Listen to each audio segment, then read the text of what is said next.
We are going to continue our journey today. This morning we've heard about more biology for the first lecture, and then more biomaterial type of course. And this one will be more about modeling, mathematical modeling. It will be given by Professor Fogelson.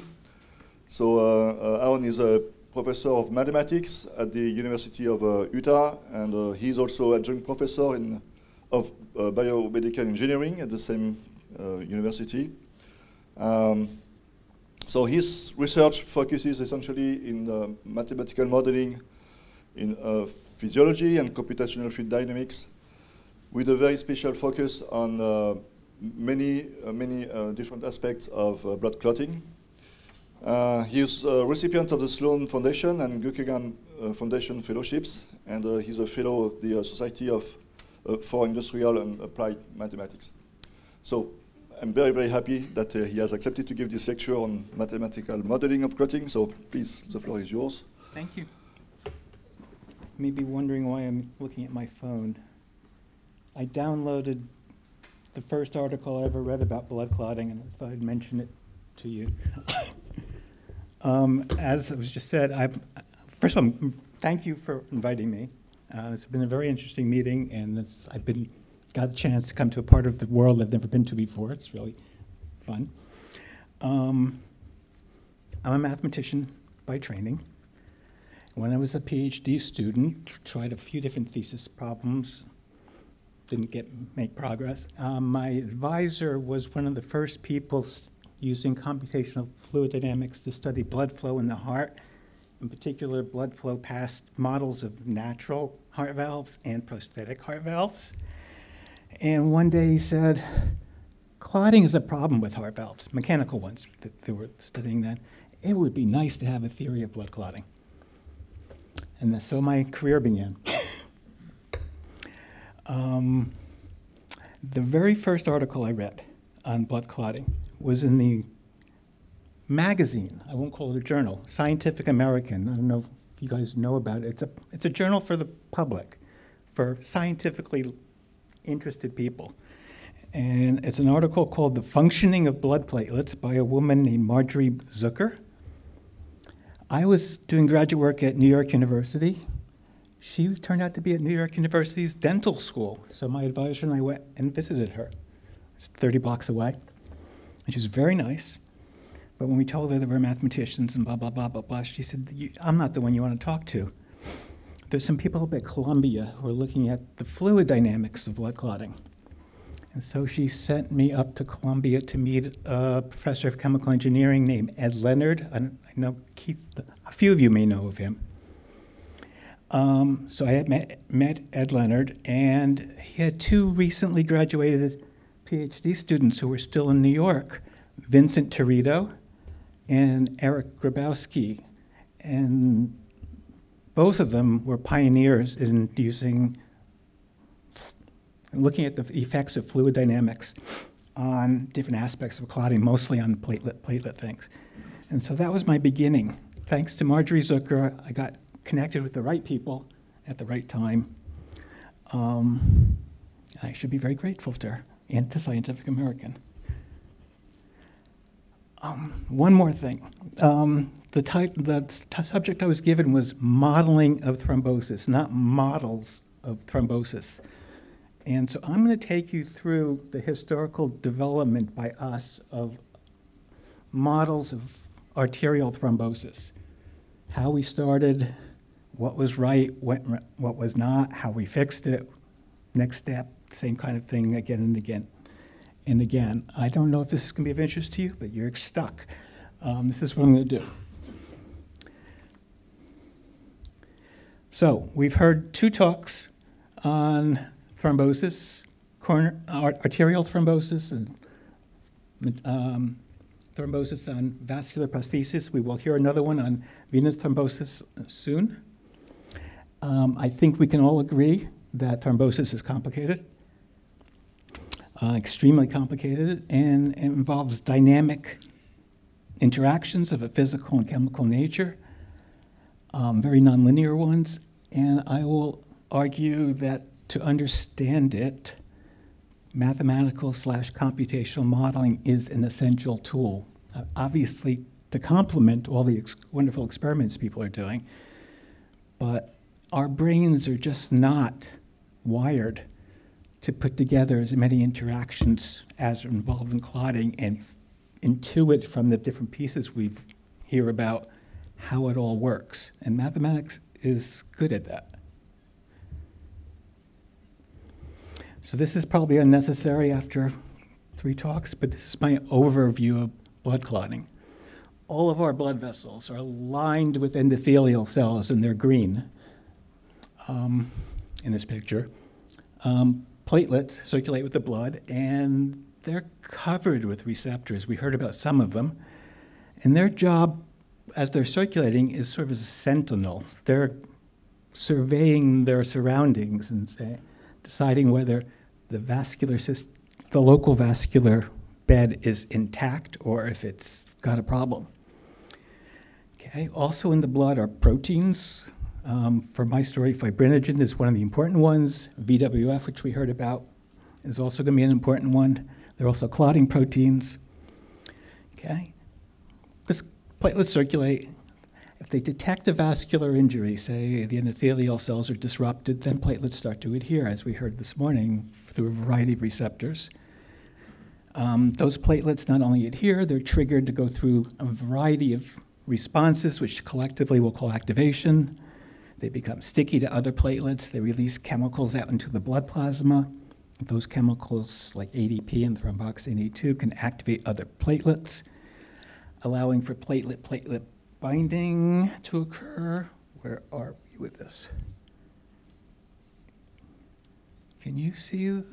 I don't see anything. That one.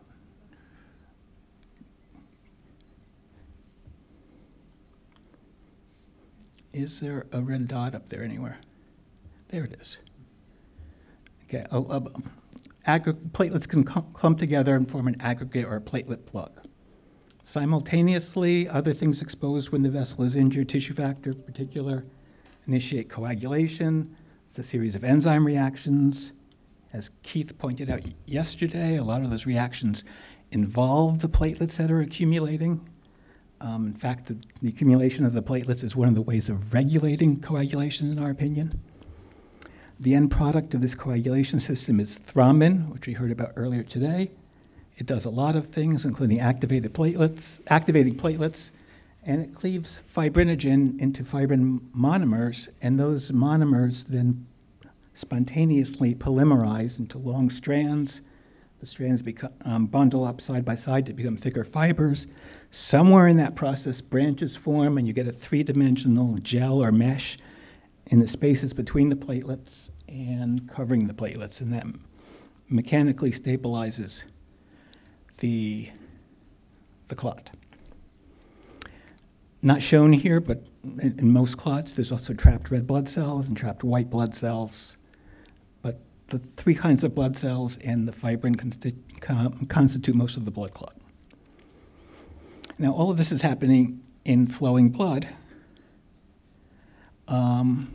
We've heard some of the words that are on this slide, but I don't think we actually had them defined. One of, arguably, the most important phrase in fluid dynamics as far as blood clotting goes is shear rate. So what is shear rate? It was mentioned several times. If you have a flow through a pipe driven by pressure, okay, circular pipe, the velocity profile will be parabolic. It'll be, the velocity is biggest in the center, and there's 0 velocity at the wall. That means if you move from the wall towards the center, there is a change in the velocity, so there's a velocity gradient. The derivative of the horizontal component of the velocity, little u, with respect to the vertical direction, y, is not 0. And that thing is velocity over length has units of 1 over time, and that's called the shear rate at the wall, the wall shear rate. Okay, why is that important for platelet deposition? Well, one thing is, as I said, the velocity at the wall is 0, and that's the derivative, so close to the wall, the velocity at a certain distance above the wall is that shear rate times how far above the wall you are. So the shear rate determines the near wall velocity. It's proportional to it. And that determines how fast platelets and proteins are brought from upstream to wherever the injury is and how fast they're carried away downstream. The time that a platelet or protein has before it's carried from the upstream to the downstream end of some injury is inversely proportional to the velocity at which they're moving, which is therefore inversely proportional to the shear rate. So reactions have to happen in times that are like 1 over the shear rate. The forces that the fluid exerts on on the wall and on cells that attempt to adhere to the wall, viscous stresses, are proportional to the shear rate. They're the shear rate times some viscosity coefficient. Further, I guess we did hear about this yesterday too, and we heard about platelet margination due to red blood cell motion. Part of that is that the red blood cells kicking around and bumping into each other give the platelets what is often described as an additional diffusivity, and that diffusivity increases with the shear rate.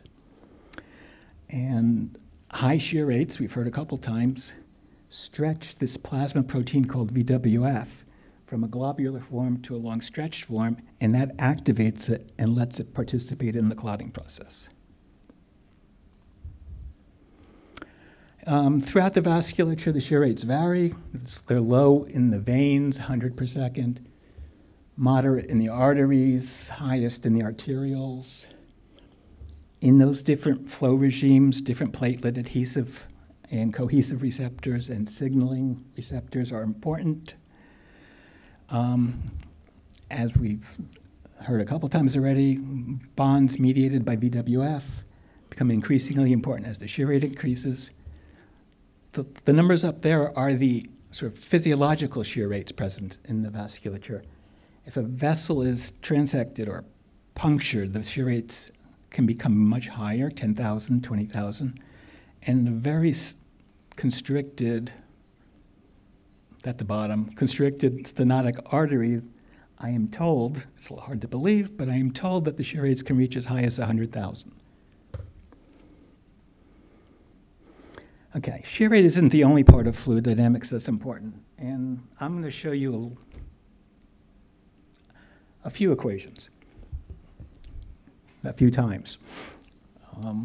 And so I want to introduce you to, for those who don't, give you an introduction to fluid dynamics. Okay. The equations of fluid dynamics are an expression of Newton's laws. Okay. Primarily Newton's second law, which says that the mass time, the rate of change of momentum of a particular object is equal to the sum of the forces acting on it. For fluid, one looks at a chunk of fluid. That's a technical term. There's a, why can't I get this to work? There's a chunk of fluid, labeled fluid chunk, on the right, in the leftmost square. It's an arbitrary chunk of fluid. Okay. It has a mass density rho, and the velocity at every point in there is u, so rho times u is the momentum density. Integrated over that volume gives the momentum of the fluid in that region. The time rate of change of that is equal to the forces acting on that chunk of fluid. And those forces are divided into two types. One, surface forces exerted on the boundary of that chunk by the surrounding fluid, which I label capital F, and body forces, which I'm labeling little f, which are exerted directly on the bits of the fluid, like by gravity, for example. So that's just Newton's second law in a mathematical expression appropriate for a continuum material like a fluid. Surface forces, it turns out, after a lot of experience in the 19th and 20th century, turns out it's useful to describe them in terms of something called a stress tensor, which if you want to, you can think of as a matrix. Okay. The surface force, capital F, on a point on the boundary of this fluid region is given by the stress tensor sigma evaluated at that point, multiplying the normal vector at that point. So instead of the surface forces, if you know the stress tensor, you can calculate all of the surface forces. Okay. Take that, plug it into the first equation up above, in the middle integral. Okay, and we get an expression involving both volume integrals and surface integrals. And then what is done commonly in deriving differential equations for physical phenomena, we use the divergence theorem or Gauss's theorem to convert the middle integral, which is a surface integral, into a volume integral. Then the integrals are all over the same thing. We can combine them. And then using the fact that we said this was an arbitrary arbitrary chunk of fluid, we can get a partial differential equation, which is, this has to work, or not. The equation, second equation up from the bottom, that's sort of the generic form of the fluid dynamics equations. Okay? And what does this stress tensor depend? That depends on the fluid you're looking at. For an ordinary fluid like water, there are two contributions to the stress tensor: pressure and intra-fluid friction or viscosity. Okay, and it takes the form of the thing at the bottom. You plug that into the equations, and you get the very famous Navier-Stokes equations, which are at the top here. Okay, there's actually two sets of equations on this first line here. There's the Navier-Stokes equations on the left of the comma. That's conservation of momentum. And the thing on the right is conservation of mass. We're assuming here that this fluid has a density that doesn't change as it moves around. It's incompressible. Okay. So again, to get the Navier-Stokes equations, there are two kinds of forces that are taken into account, and I really wish this would work. There's a pressure force acting perpendicular to the surface, and there are friction forces as one piece of fluid slides over the other. Okay. But one more thing is needed, which is that an interface between a fluid and a solid, fluid-solid boundary. The no-slip boundary condition is assumed to apply, and it says that the fluid moves at the same velocity as the point on the solid. The differential equations, the boundary conditions, together determine fluid motion for a fluid like water, a simple fluid. Okay, with the thrombosis modeling I will describe, there will be additional stresses that go into the right-hand side of the fluid dynamics equations, viscoelastic stresses that come from the bonds that form between platelets as platelets aggregate. Okay, so today's talk is about modeling arterial thrombosis, focused on platelet interactions with each other, surrounding fluid, fluid dynamics forces, bonds, etc. We've worked on a number of different areas of thrombosis and hemostasis that I won't get to today, listed here, and I would be more than happy to talk to people one-on-one about any of them. I just won't have time to say anything about them during the talk. So this is platelet biology for me, for this talk, in a nutshell. You've seen this picture before. It's from Keith in my review paper. Okay. In arterial thrombosis, platelets dominate the story. Other parts of the clotting process play a role, but the platelet interactions dominate the story. And so how they attach to things and to one another is what's critical for what I'm going to be talking about. And so platelets adhere to damaged vessel wall by specific receptors on their surfaces and binding to specific proteins on the wall, collagen and VWF. And more of a focus in what I'm talking about, platelets bind to each other when a plasma protein attaches to specific receptors on two different platelet surfaces and forms a little rubber band, a little molecular bond between them. And the proteins that are in the plasma that do the bridging are fibrinogen and von Willebrand factor, VWF. And fibrinogen interacts with integrin receptors on the platelets, alpha 2p beta 3. Okay. Those receptors are on the surface of any platelets, and they're there, as Keith pointed out, in a very large number, 80 to 100,000. They're always there, but they're not always capable of binding with fibrinogen. The platelet, or at least the integrins, have to be activated. See if it works better. Yeah. Let's try. Let's try it. It will help you. Let's see. I can't see Maybe anything. I can switch off the light, but everyone will be Why sitting can I by do- digesting. Why can I not see this? I'm getting old. You don't want. Okay. You do it this way. Can I do it here? Yeah, you can. If you want. Okay, so that's going to be tricky. I leave it there in case of. Can anyone else see the red dot? Yes, we see it. Where is it? Someone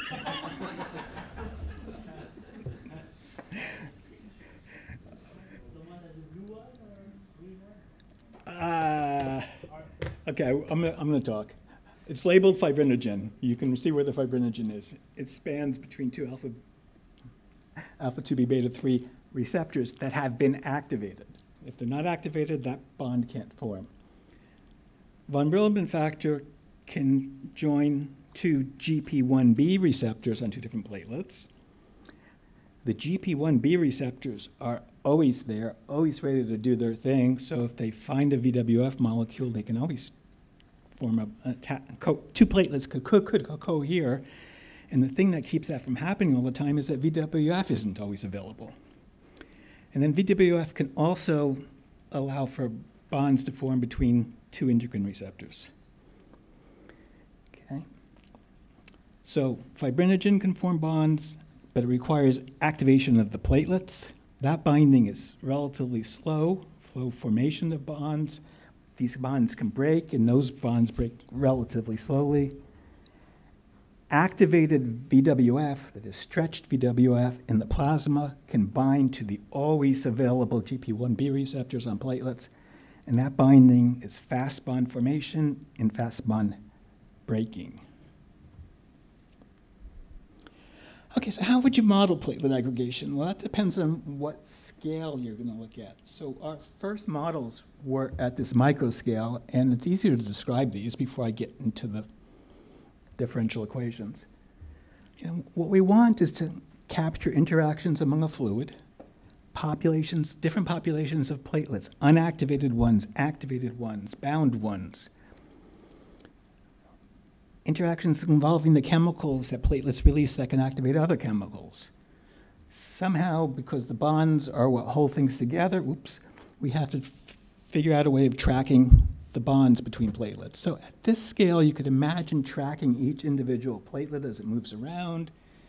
You could imagine keeping a list of all the bonds between points on one platelet and points on another. Those bonds get stretched, they exert forces. You could figure out all of the fluid dynamics like that, okay?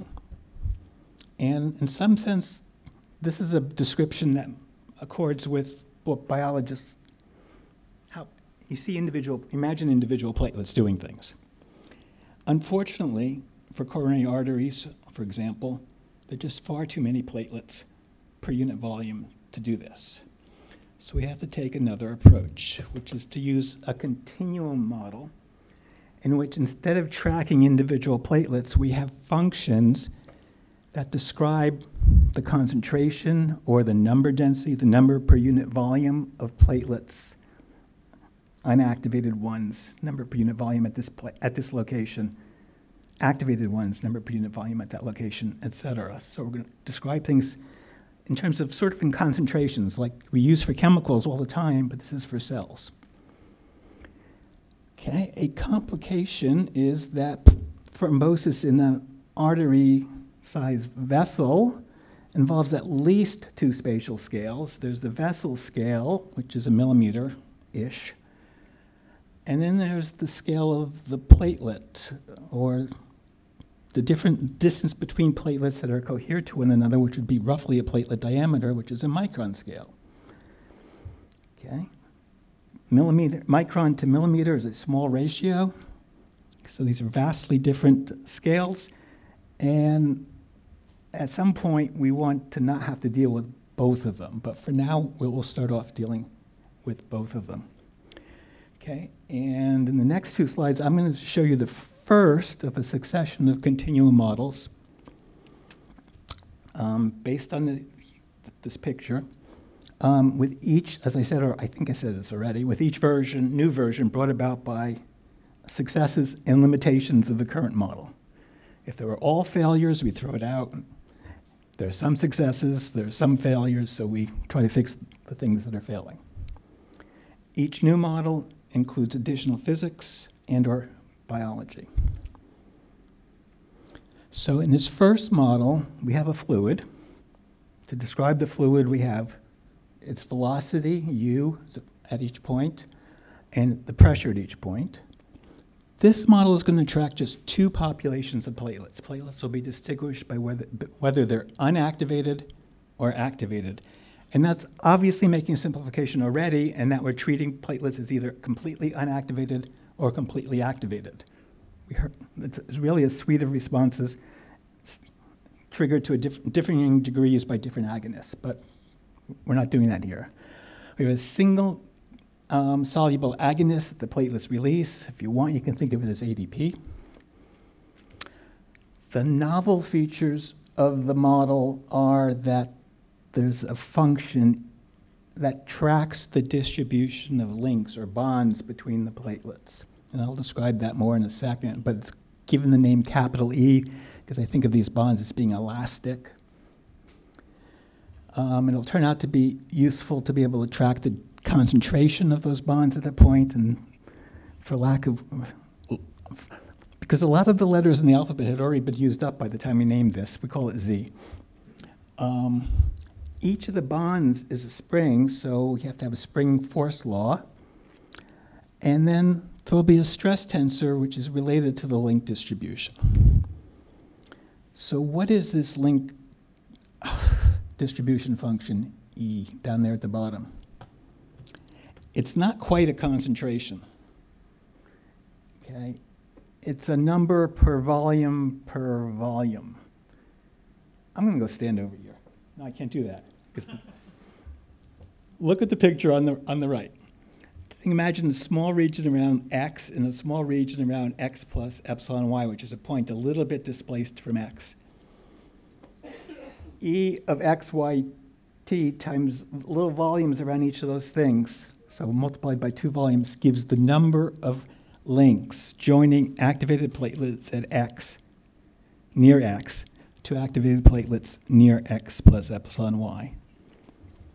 Okay, so if you know what E is, you can figure out where the bonds are. That's the point.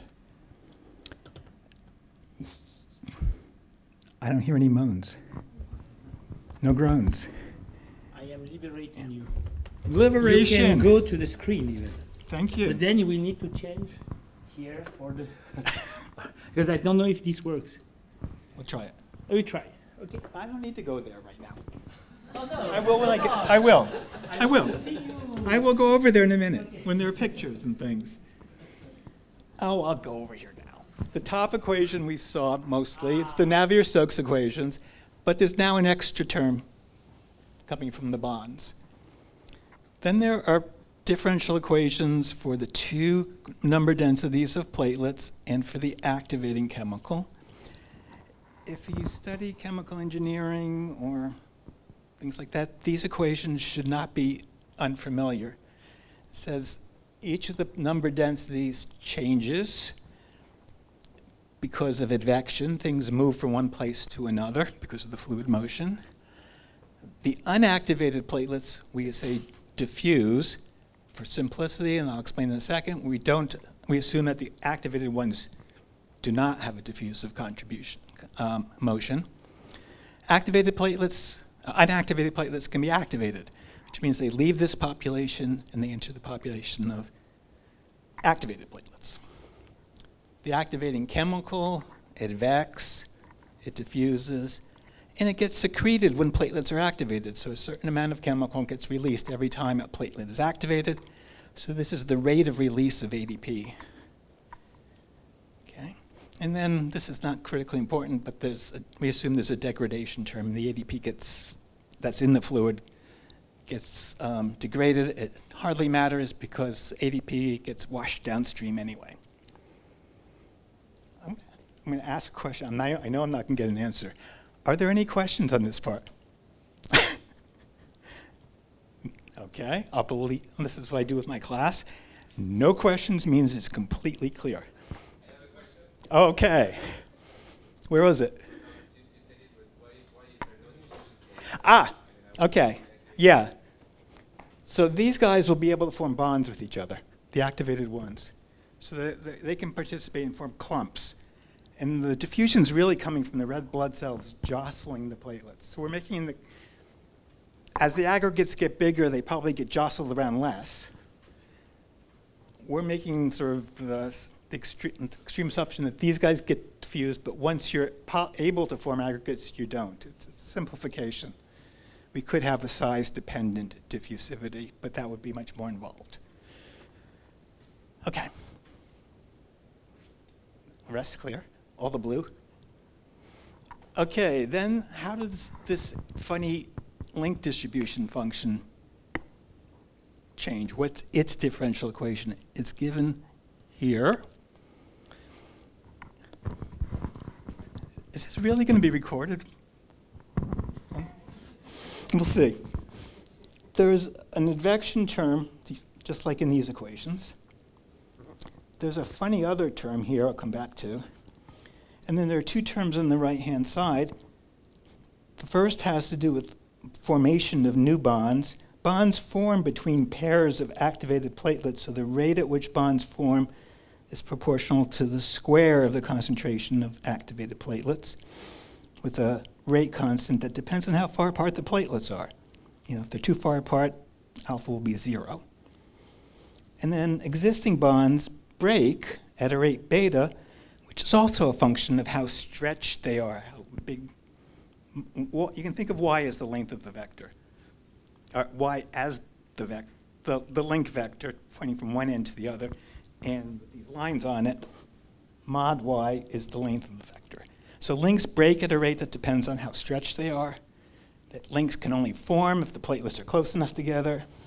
They advect, and then, this term comes because there's a slight difference in velocity at the two ends of a link. That's where it comes from mathematically. But the effect of it, as I'll show describe a little bit more in the next slide, is that it skews the distribution of links and stretches links. We'll get back to that. Okay. May I ask a question? Yes. So Please. what about if there's variation in the concentration of fibrinogen and the concentration of platelets?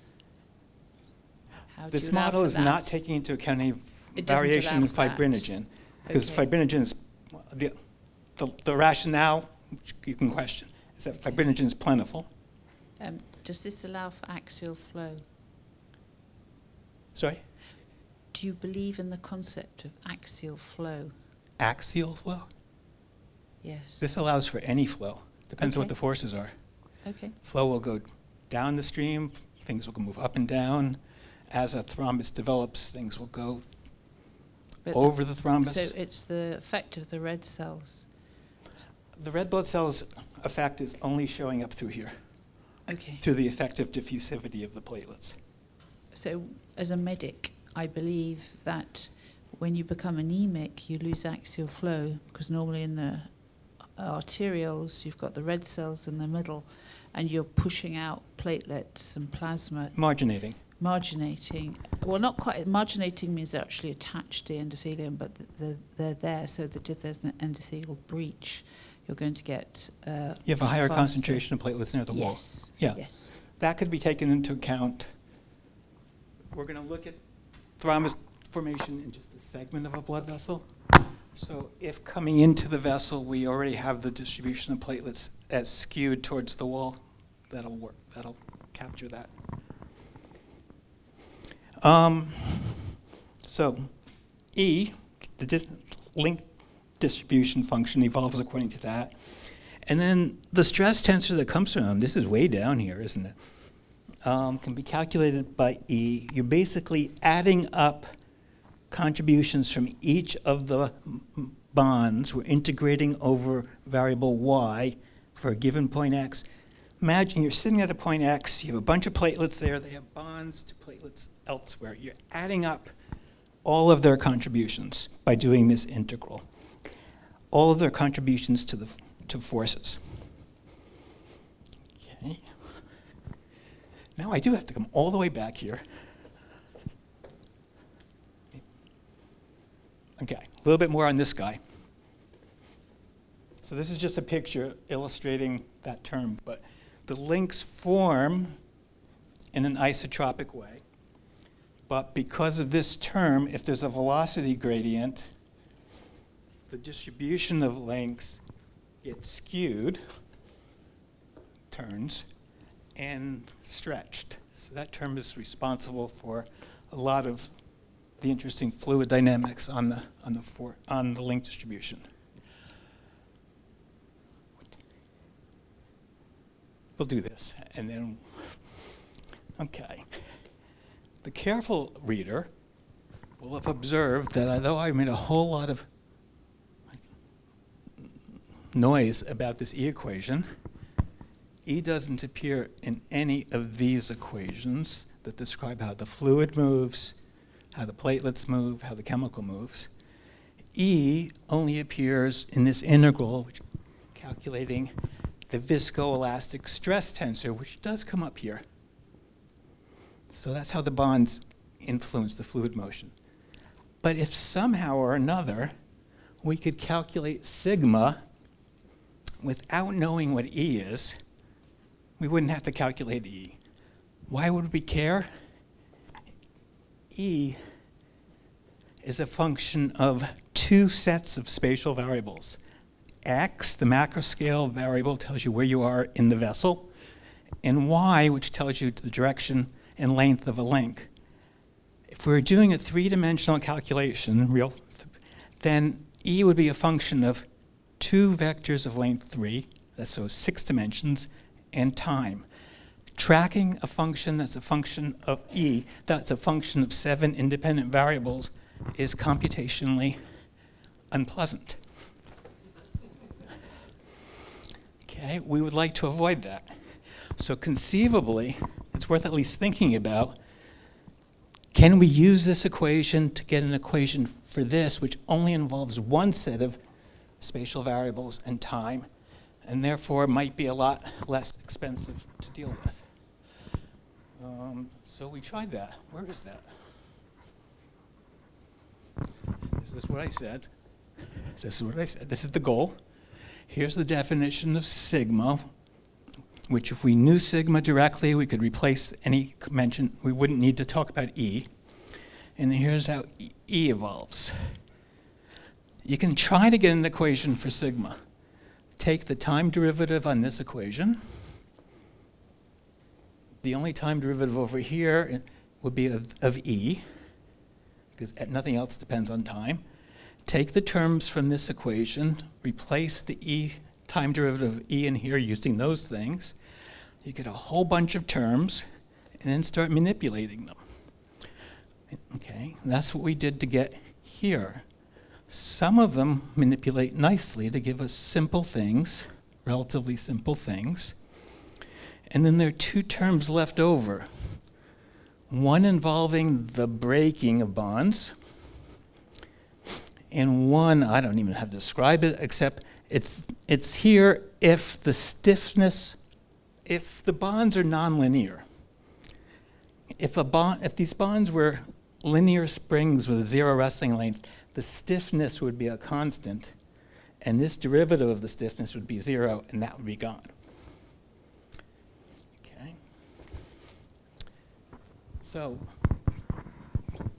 this blue equation is not an advance by itself, but if S is treated to be a constant, so the bonds are of a simple form, and if in addition the breaking rate of bonds is assumed to be a constant, this term disappears altogether because S prime is 0. And in this one, if beta is a constant, we pull it out of the integral, and what's left is the definition of sigma, So we end up exactly with this equation. Okay, we get a perfectly exact equation for this stress tensor with no further mention of E. Okay. So we've achieved a miracle. We've gotten rid of the entire reference to the small scale Y, but we still have captured small scale behavior. So this is what I call the special form of the model. It's a single scale. Now it only depends on the macro scale, the vessel scale. The equations, no approximations starting from the original model, but there are two restrictions. We made assumptions about the nature of the bonds and how they break. Okay. But we can go and now simulate these things. You notice I have not said anything about walls, so we don't have walls yet at this point in this historical development. Okay, so how are we going to test whether this thing can do something that looks like clotting? Okay, so we don't have a wall to, we don't have interactions with the wall for the thrombus to grow on. Okay, so we take a beaker and we're stirring things, so we get this 4 mil flow. And imagine there's a uniform distribution of non-activated platelets in there at time 0. And into that, we drop some activating chemical, so that within this red circle, platelets start activating.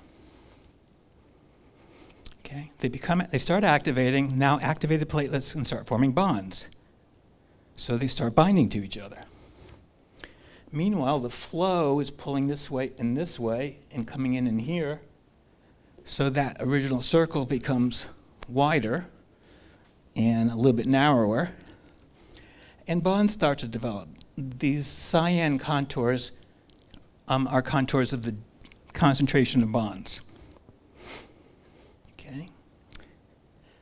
Activating chemical is also released, so there's more activating chemical out there, and it spreads by diffusion and advection.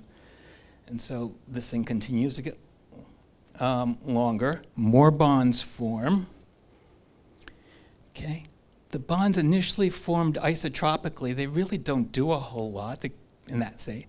But as this thing stretches out, the bonds, by that skewing term, become skewed, so they're more aligned with the way the flow is moving. And they get stretched, and they start generating forces that pull to the left here and to the right here. And they start slowing down the fluid in here. And then as more bonds form, the fluid motion inside becomes progressively smaller and smaller. So in effect, dropping this chemical onto that caused changes, activating platelets, allowing bond formation, that turned what was initially uniformly a fluid with individual cells into it, into a mixture of a fluid with individual cells and a solid. Okay. To a mathematician at that point in the model development, that was clotting. Okay, success number 1. Failure number 1. So we know we want clots to be able to form, but we also, as we heard earlier today, want to be able to, clots should break up under certain circumstances. Right? They should embolize. And so we'd like to have them. We'd like to be able to break apart this thing that just formed. Let me go back here. Can't do this. I have a question. Yes, sir.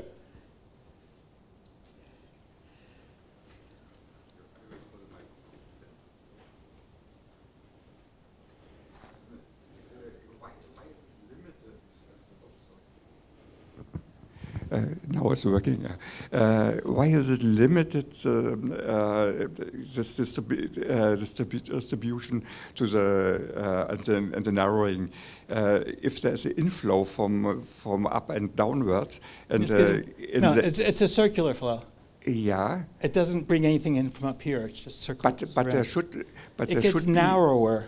Yeah, but it should be narrower, and then it. Well, it gets narrow. They're two competing things. Yeah. The flow is bringing some of it from the top here. The flow is bringing it in here, but more and more chemical is being released, and it's diffusing, so it can counteract that. That's and then that can activate the platelets up Okay, there. So I forgot the source probably.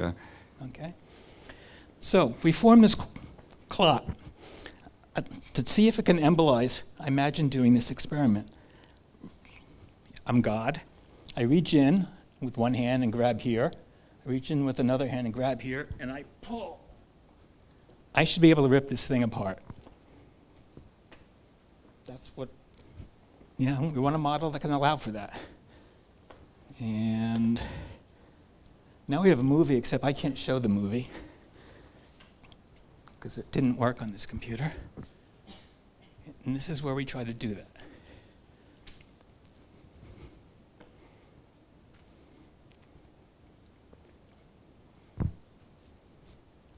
Traffic cone. So this was forming of a thing, and once these green, let's clear that on a loop. Here's the God reaching in and pulling. I call these grab and pull experiments. We just pull, and no matter how hard we pull, yeah, the thing becomes narrower here. It does stretch out a little bit, but doesn't break apart. Okay. We want a model that can capture embolization. So this was a failure of sorts.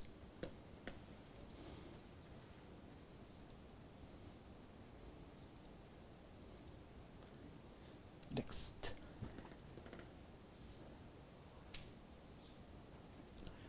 Did I really do that? I don't have, it's not controlling it anymore.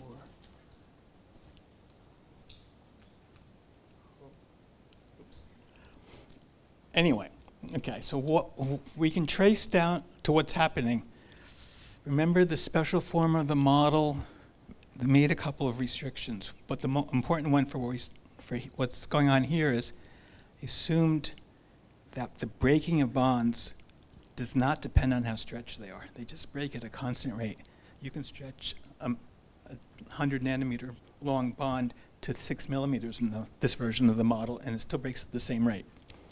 So what's stopping things from breaking here effectively is that there are a few very long bonds that persist for a long time and generate enough force to hold this thing together. So the problem is this assumption that bonds break at a constant rate. We want to get rid of that.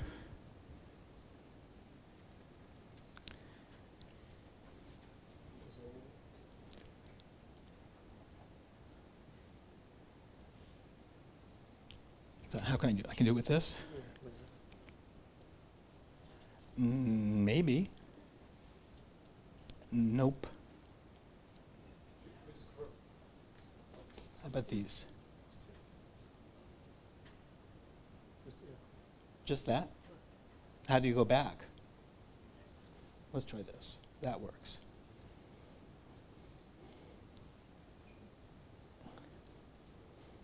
Okay. The original model with 2 scales, with the E in it that we tried so hard to get rid of, allows for bonds to break, that's the breaking rate, as a function of how long they are. But to get this special form, of the simpler special form of the model, we made a restriction. We said, we're going to ignore that. We're going to assume the bonds break at a constant rate. And now we've run into a limitation in the model due to that assumption. So we want to get rid of that assumption. So we go back to where we were before we made that assumption. The problem is this beta, if it depends on y, and we're integrating with respect to y, cannot be pulled out of the integral. Okay. So now this is, in the next slide and a half, is most of a PhD thesis of my student. What can we do? We want to have our cake, eat our cake and have it too. We want strain-dependent breaking rates without having to solve the equation for E, because it involves 2 sets of spatial variables. Okay, so the idea is take this y, which is the actual length of one of the links, or some of the links joining platelets at X and nearby platelets, and let's replace it by the average length of bonds or links at that location X. If I put an average in here, this no longer depends on y, it just depends on X and T, and I can pull it out. Okay. The average, what average am I talking about? Well, an average calculated using the distribution function. So it would be this integral, which has e times the length of y here, divided by the integral of e itself. So that's, I get a probability distribution. If I had that, life would be good. I'd end up with this equation. It's a little more complicated than the previous one, but beta can now depend on strain, not individual bond strain, but local strain at least. Sounds good. Only one complication. Where are we going to get that thing from? Where are we going to get this average? That's a microscale quantity. We don't want to deal with the microscale. Okay, so we go through a couple of things. That average maybe reasonably could be approximated by taking the square root of the mean square length instead. Okay, let's not unreasonable. These two things actually can be expressed in terms of variables we have in the macroscale model. This bottom integral is the link concentration, which we were following with the PDE. It's exactly that. And this thing in the top, well, if you look at it for a little while, it looks like it's related to the stress tensor. And it is, if you take the diagonal terms in the stress tensor and add them together, that's what's meant by a trace, you get this. So if we have the stress tensor, and we have Z, then we can calculate this quantity without any reference to the microscale. Okay. And then if one's willing to make the approximation that the mean length is well approximated by the square root of the square length, of the mean square length, then we can proceed. And that's what we did. Okay, so you end up with two PDEs. The beta is no longer constant. It depends on some measure of how stretched things are locally. Let's see what it allows us to do. Okay, so we call that an approximate closure model because we're now making an approximation. These are the equations. There's no E. There's a more complicated sigma equation. And the variable Z, which up until now was just used for display purposes, it didn't enter back into any of the equations, now does because it goes into this quantity, which is what we use to calculate the average link length. So that's what we're going to do. How are we going to know if we did well? Well, Bob, my thesis student, did a bunch of asymptotic analyses, which we're not going to talk about, that showed under certain conditions this was a good idea. And then the real pictures are always better than asymptotic analyses, right? So we did simulation, not this one, this one. We did simulation. This one over here, it's the same kind of experiments, these grab and pull. Can we put the one with the two things on loop? Yeah. Okay. Same experiment, except I pulled them apart this time. This is with the closure model, with the approximate dependence on the thing. This is going back to the full two-scale model with the macro scale and the microscale. Just living with the computational costs to do this comparison. And they look remarkably the same. They're not exactly the same, but they're close enough for government work. So we're happy with the closure model, and we go on. So our first roadblock was we can't make the simplification of constant breaking rate, but we, after a couple years' work, got a way around it. And we can go on, and I think there are no more problems with the movies. Right?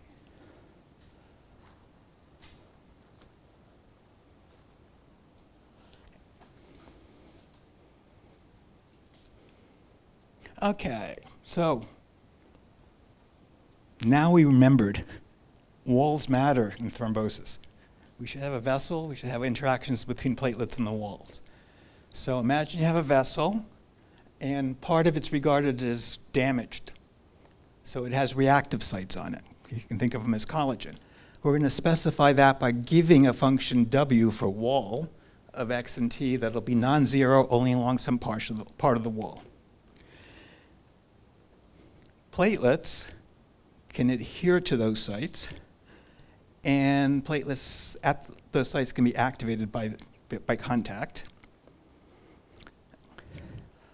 Adhesion, like platelet-platelet cohesion, is going to be modeled by elastic links.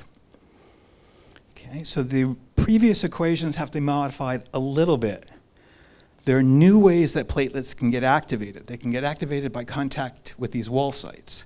So in addition to activation by chemical, they can get activated by contact with, say, collagen. Okay. And then if there is this additional set of bonds, that means we have to track the stresses associated with those bonds. And so in addition to the stress tensor equation we had up there, we get another one, sigma W for wall. It looks exactly the same, except the bond formation function is a little bit different. These are bonds between pairs of platelets, so platelet concentration is squared. These are bonds between platelets and wall sites, so the rate at which those happen is proportional to the product of their concentrations. So we now have wall sites. We have wall interactions. And now we take a big step and say, this is what we're after. We want to be able to study coronary artery disease. Okay, as we heard earlier today, coronary artery disease involves a very slow process of plaque development, maybe over years and years and years. And then, if we're unlucky, the plaque surface can either erode or the plaque can actually rupture. And clot-promoting material is exposed to the blood. You can get the growth of an occluding thrombus in time scale of minutes to a couple hours. Or it could grow for a while, and then chunks of it could break off, embolize, and flow downstream. Can we capture these things? So, doing patient-specific geometries and things is a really hot topic, which I completely ignore. We have an idealized stenotic vessel. Okay, the blue I've specified are the walls of this vessel segment, and I put in a plaque. I made up the shape.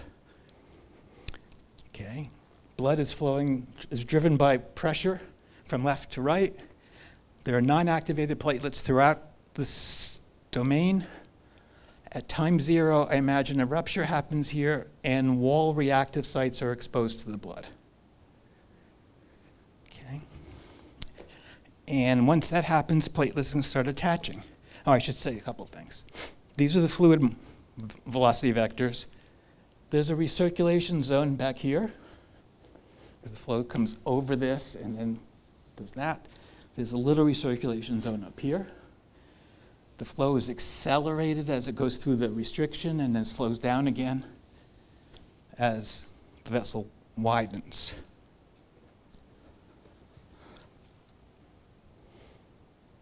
This is supposed to play. We had it play before. Yes. These are now these are not platelets, these are just fluid markers, things moving with the fluid. You can see the recirculation zone here. So platelets start aggregating here, they release activating chemical, that's shown by the gray. We're looking at the bond density. Where it's yellow, there's a lot of bonds, and the material behaves more like almost an elastic solid. Where it's red, it's sort of an oozy material, and I will run this through again. So in this case, we see growth of an aggregate that includes most of the vessel, and then another spurt that includes the rest of the vessel.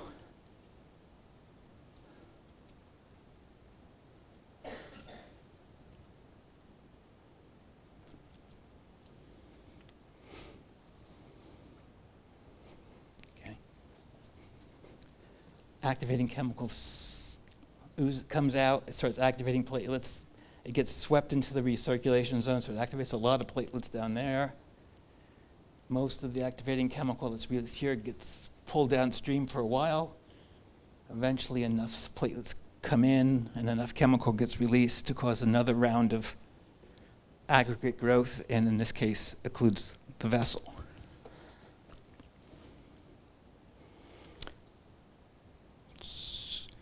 So another tentative success, we can capture vessel occlusion. Let's do a couple more simulations. These two simulations, they have different parameters than the previous one. The clots that form in these are somewhat weaker than in the previous one, but they're identical top and bottom. The only difference between the top simulation and the bottom simulation is in the top one, imagine the rupture happens here at the upstream edge, upstream shoulder of the plaque, and then this one, it's geometrically symmetric, but it's at the downstream. How could that possibly matter? The biology is exactly the same for both of them.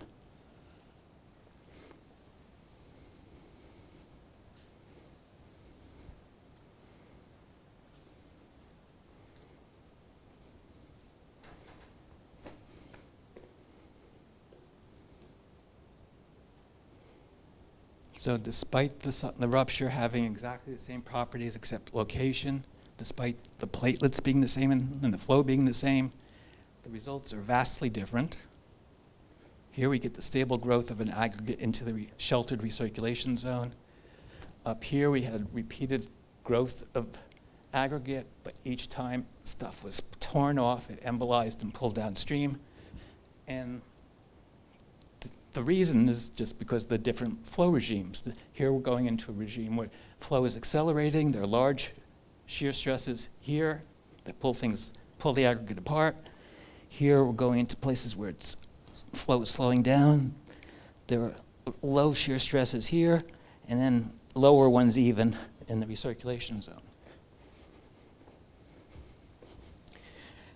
Okay, time to retire. No, there's something wrong with this. Another problem.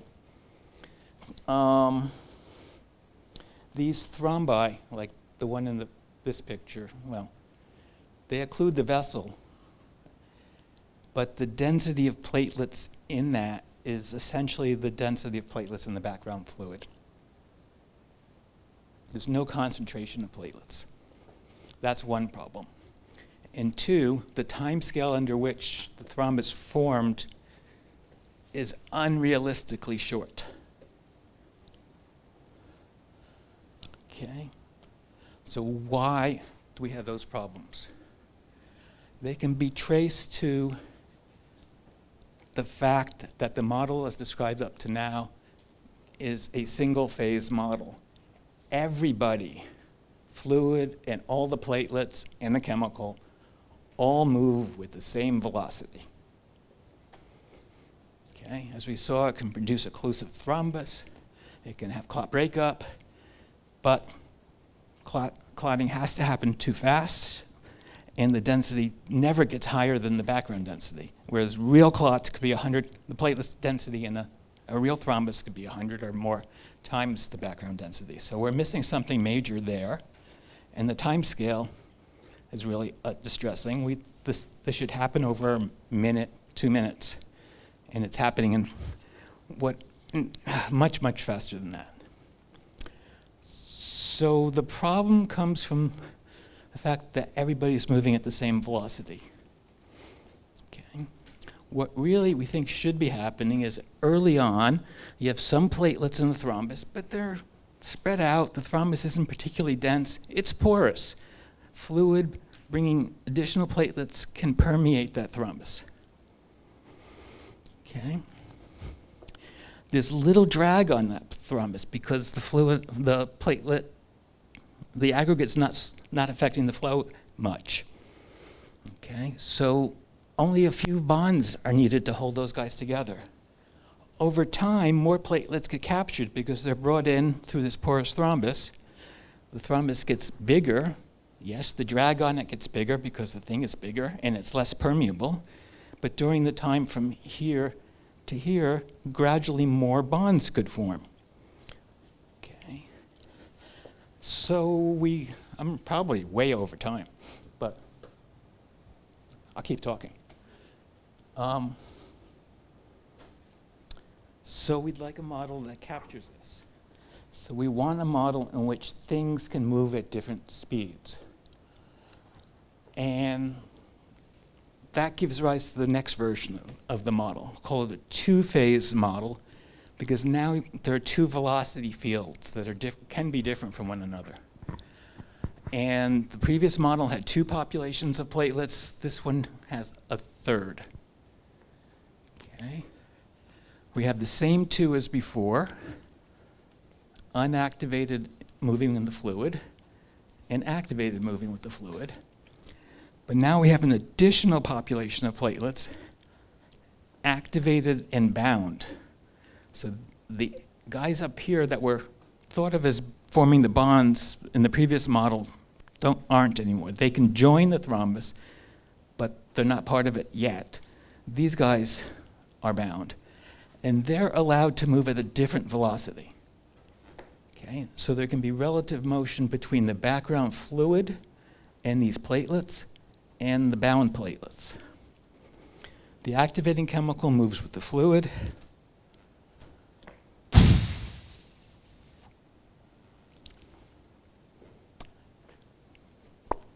That's the idea.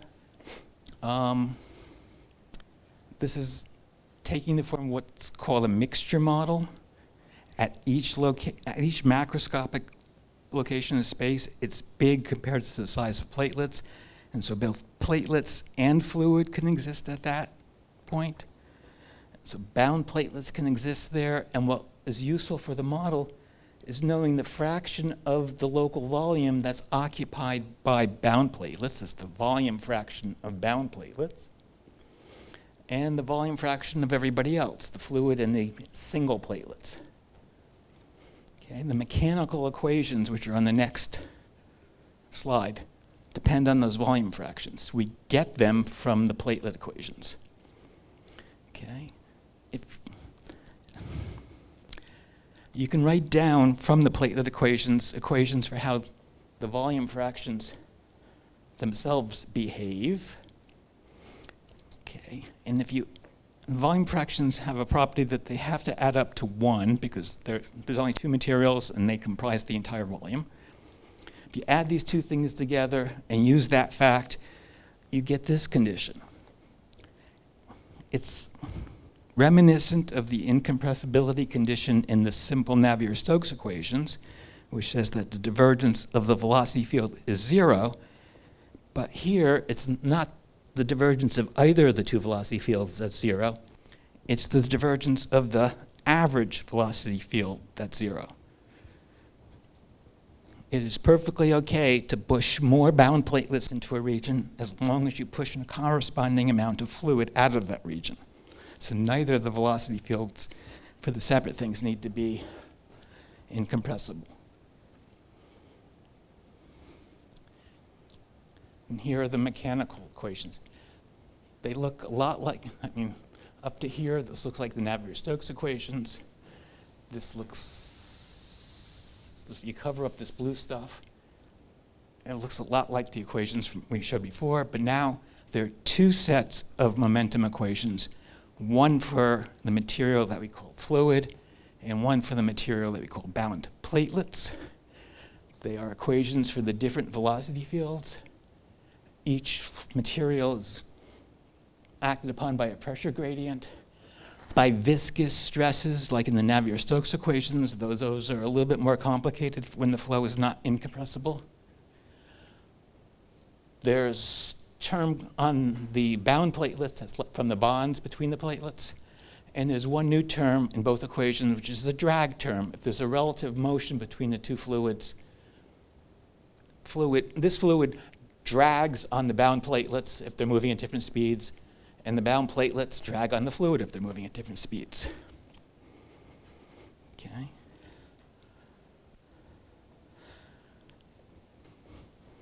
The equations for sigma and z are pretty much the same. The rate of stress formation is a little more complicated because there are more ways that things can form. Should I stop?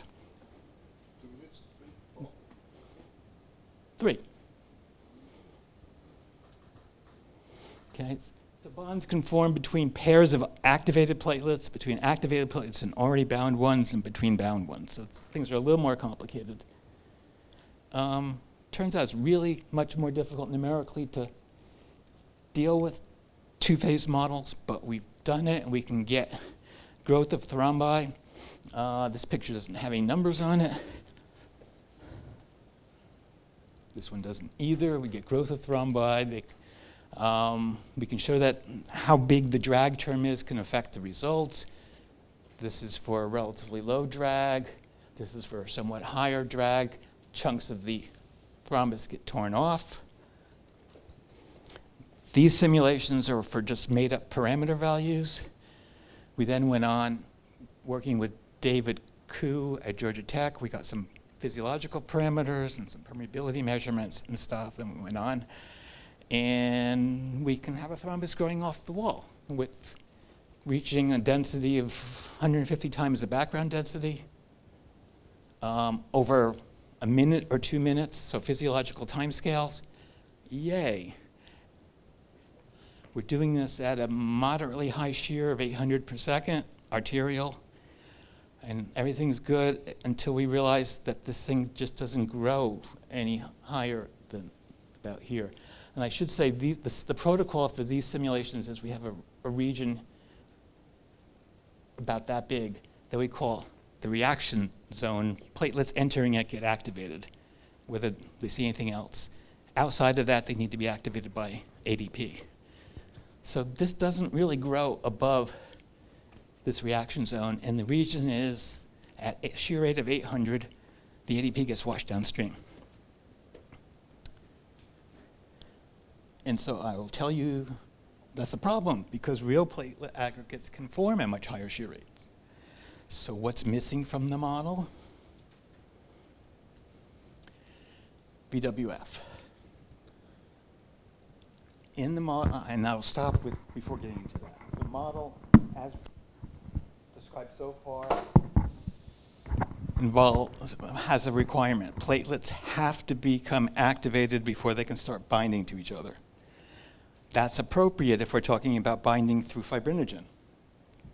The integrins have to be activated. But that activation requires an activation signal, which in the model is ADP, and if the ADP gets washed away, that can't happen. Okay. How can real aggregates form under high shear?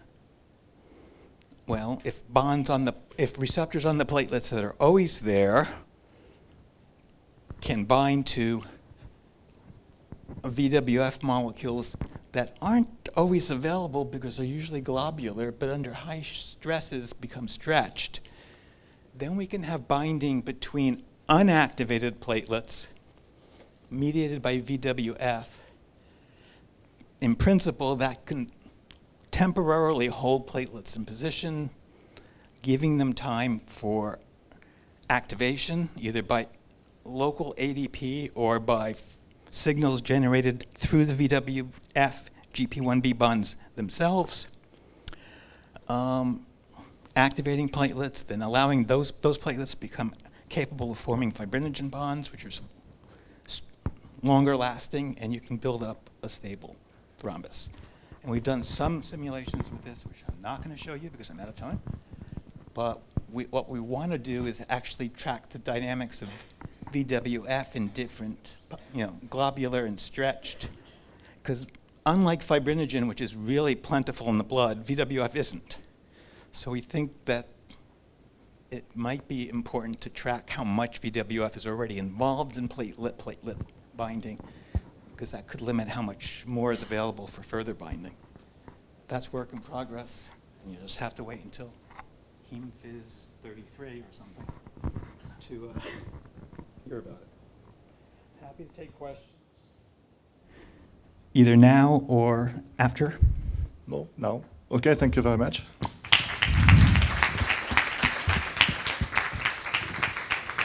Thank you, Aaron, for the very, very nice talk. Thank you. Questions, Keith?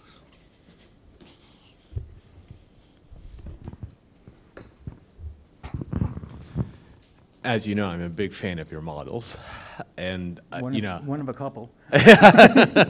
Thank you. So, I guess I'll start with VWF. So you'd mentioned just freely floating VWF. What about, are you going to sort of consider those expressed by the endothelial cells, and how would you think about the difference between the two? Especially in, which might be more powerful or not? Well, I mean, we're going to have adhesion of platelets to a surface, and then cohesion of platelets to each other. Our first attempt at doing endothelial released VWF would be to say it affects the adhesion. Okay, so we could imagine it being released. That changes the reactivity of the wall, and so platelets are more able to react to bind to it. And it could be in two steps. We could have VWF binding and then collagen activation. We're not sure. I mean, we haven't done it yet, but those are the possibilities. Then the picture we sort of are working with as far as aggregation is that you have VWF, you get a layer of platelets on it, and now VWF can bind to that. And that can support another layer of platelets. Now, I know some people say that's not what's happening, but I think that's where we start. VWF binds to platelets. Platelets can bind to bound VWF. I think having platelets bind to soluble VWF in the fluid is just going to be a mess mathematically. So I think we wouldn't do that to start with, at least. But sort of think of layers. Okay?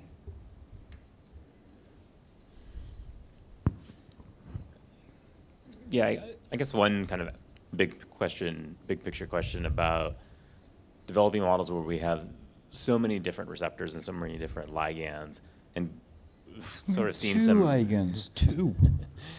It's you guys who, I mean, not you, the biologists here who keep coming up with ligands and receptors and more complication. Don't blame me. Well, I guess in the spirit of like reduced models that are computationally tractable, I think like George Karniadakis has this sort of idealized model of platelet adhesion or your blood cell adhesion as well, where there's a fast, weak bond, that could be your GP1B alpha VWF bond, and then a strong, slow bond. He still has two. Well, I guess the question is just, can you really capture platelet dynamics with, maybe those two or maybe three types of bonds? I mean, there's no signaling molecules here, right? We kind of heard about GP6 and maybe CLEC2, right? Those that really don't have adhesive properties but have signaling properties. Right.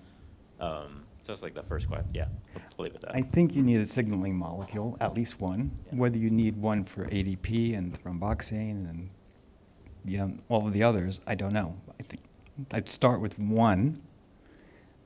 I would start with two.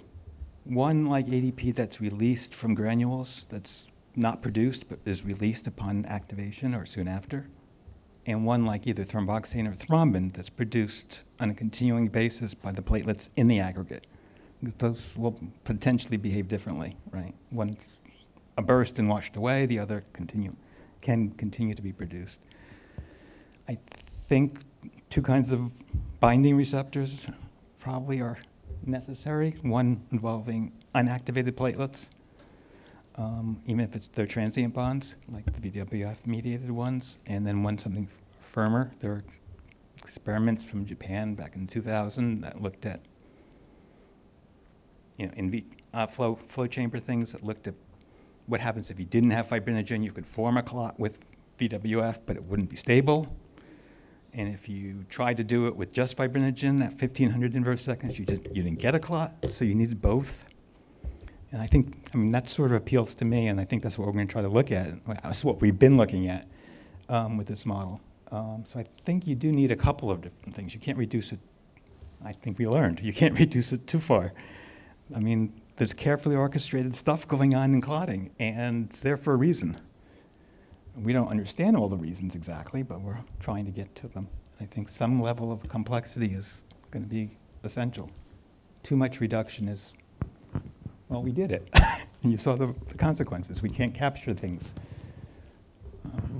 Hi, thanks a lot for your presentation. I have a rather simple question. I have the feeling that the role of advection is crucial, right? Because it allows to spread the chemical all around. But if you are in a low Reynolds number regime, would you also observe the formation of clogs? If you're in a low Reynolds number regime, there's still diffusion of the chemical. Yeah, I know, but it will be slowed down. So in this situation, so, the flow will be slower too. So if, I don't know, where Reynolds number is low, maybe behind venous valves that aren't functioning properly, and clot formation there can take hours to days. So it can be a much slower process. but you should also observe the clogging anyways. This is what you say? There will be clotting there, whether it's the same mechanisms. No, it's probably not exactly the same mechanisms. It involves coagulation and fibrin a lot more. But okay. More or less the same clotting system is really able to form clots under really slow flow, at a slow rate, and under high shear flow at a much more, if there's exposure of collagen at a rapid rate. I think a big difference is whether the wall is actually injured and collagen is exposed, because then platelets can accumulate rapidly, and that's the arterial side. On the venous side, that doesn't seem to happen, and so the cells that can support the reactions and stuff accumulate much more slowly. At least this is my picture. Yeah. So in all these simulations, you are in a 2D world, if I understand. Isn't that accurate? Indeed. In flatland, you live in a 2D world. So my question is, where you saw this divergence, this nice clog occur and fill up the entire channel, if you have a 3D flow, could then this process become finite and not develop towards a full clogging or stopping of the flow? You can imagine having like channels and things. If that's what you mean? Yes, so the change of dimensionality can change completely and dramatically the conclusion of what you are saying there in 2D. 3D is the way, yes, we should be doing 3D. So then we will be doing 3D if I live long enough. What's the difficulty, or what are the ingredients that you will need more? Is just techniques, or? Most of the, the model extends. Okay. The numerics, many of them extend, they're just much more expensive. Okay. So we could do it, but we haven't yet. In terms of all the continuous approach that you have proposed, this you say will remain in 3D. There will not be I'm not claiming, extra ingredients. Oh, I'm not claiming anything like that. Ah, okay. Oh, I don't know what's going to happen in 3D. I just know we can't afford to do it yet, and we have other things in the model that we know are not right yet, so we want to get those. We're doing 0D models of VWF right now to try to get enough insight to put things in this, because these are expensive. Someday 3D. Quantum computing will make it all possible. Probably. A follow-up of this question. So the connection between this E strange function and the bound shear stress, it would be the same. You could write the same way in 3D. Yeah. There is no 2D assumption behind. No. Okay. I had a question also. What is a typical time scale that is required for platelets to be activated? And do you account for this? I want the answer from this audience. I get all kinds of different answers. in most of these, it's pretty quick. It's instantaneous or Yeah, a couple you seconds. assume it to be 0, right? I assume in this model it's 0. In some other models, we have a delay in like ADP release. We shouldn't have activation as one thing. It should be integrin activation, secretion. In a model with coag, it should becoming procoagulant. Those all should take time. I can't get a straight answer from people who work or study platelets, how long it takes to activate. So I just can't. It depends how you measure it. So, I mean, how are you measuring platelet activation? Are you looking at the shape change, which is in seconds? Or are you looking at the flip-flop of the membrane so that it becomes positive? The discharge of the alpha granules? Seconds. So it how about the integrin activation? well, I mean, it's all the platelet is just a bag of fantastic chemicals, and it doesn't take very long for it to become very activated. Integrins, I would have thought in seconds too. Okay, that's good to hear. So the time scale would be seconds? This is what you say? So it's huge compared to your time scale of your flow. Huh? Not for the real flows. Just Okay. a couple minutes. For the accelerated ones, absolutely. Okay. Any other question? Thank you. Okay, thanks for the talk. I had a question actually related to the movie. The fact that your closure model works, what does it tell you on the distribution of bonds or length characteristics? And can we imagine that for some parameters it would fail, or? I don't know. Oh, I'm sure it would fail for some parameters. It's a good question. I've never thought of it quite that way. Let me think about it. Okay. Does it tell us anything about the distributions themselves, that at least for these parameters? Mm-hmm. Maybe.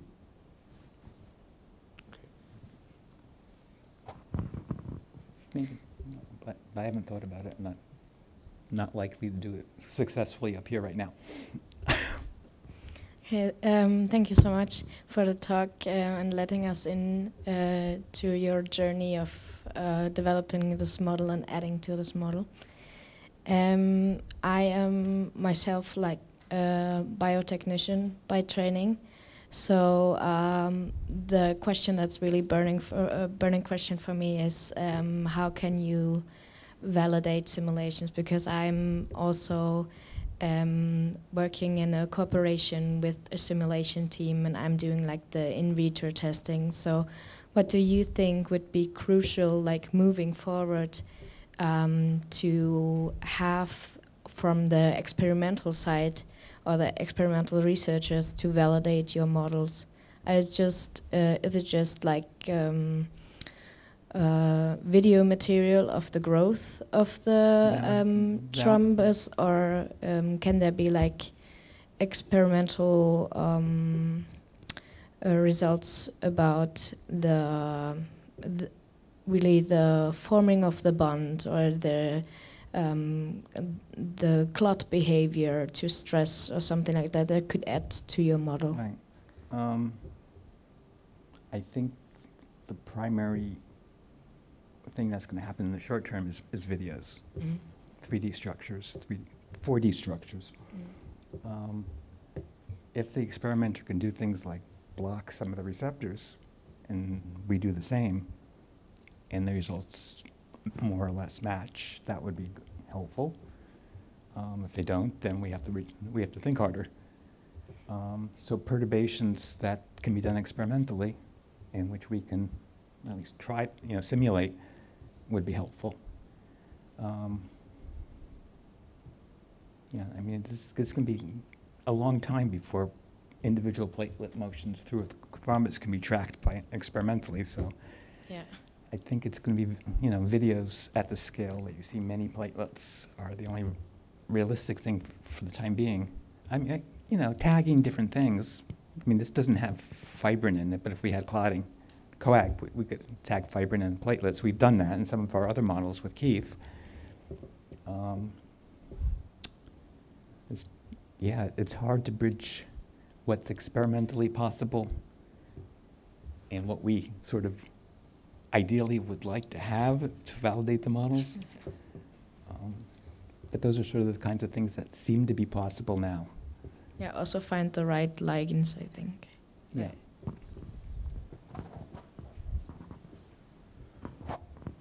Thank you for the talk. I am wondering, in the two-phase model, I didn't have the chance to look at it in detail. Do you have any term that is considering the superficial tension of surface tension? Surface tension. There's not an air fluid interface. I mean, there's two fluids of sorts. So you don't have the interface. Okay. We do not have an air fluid interface. Whether there should be some kind of surface tension, an interfacial tension, maybe. Thank you. I'm guessing it's going to be things are going to be dominated by the bond forces and drag forces. I mean, I could be completely wrong, but that's what we're going to stick with for the time being. I don't think there are any experiments out there that would tell us that there are some kind of surface tension-y forces at the edge of a clot. I mean, the clot's porous and there's fluid all the way through it, so I don't know. Because I was just wondering if you have large curvature areas in the surface, maybe this term could be important in a... But if there are bonds between the platelets and later fibrin, you know, then where there's sharp curvature, then the orientation of the fibers is also going to reflect that curvature, and it may have the same kind of effect as a surface tension. Thank you. Just a speculation on the model. Can be the function E be modeled as a, I don't know, a grow through a similarity? Like imagining that the shape is similar, it just grows? Or is too much a simplification? I'm not sure what you're asking. You think like the clock grows, but just... Yeah, we imagine just at the beginning that the shape of the thrombus is small and it grows keeping the same shape. I don't think we see that. Doesn't make sense. Certainly not. I mean, in the microscale stuff that I showed one picture of at the beginning, there's patterns that form. You know, you get an aggregate here, then in the next little space, it's sheltered. And so then there's... You're going to talk about that? Yes. Good. Then I'll stop. Then we'll... Okay, the another... Oh, yes. So the last one.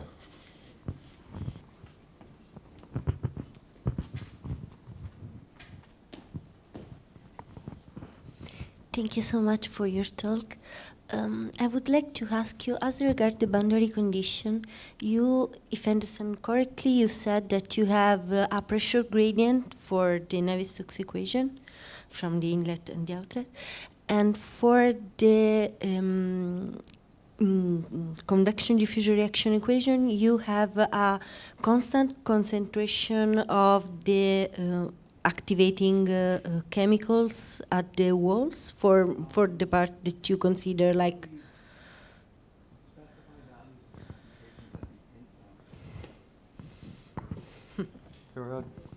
Specified values of the concentrations at the inlet.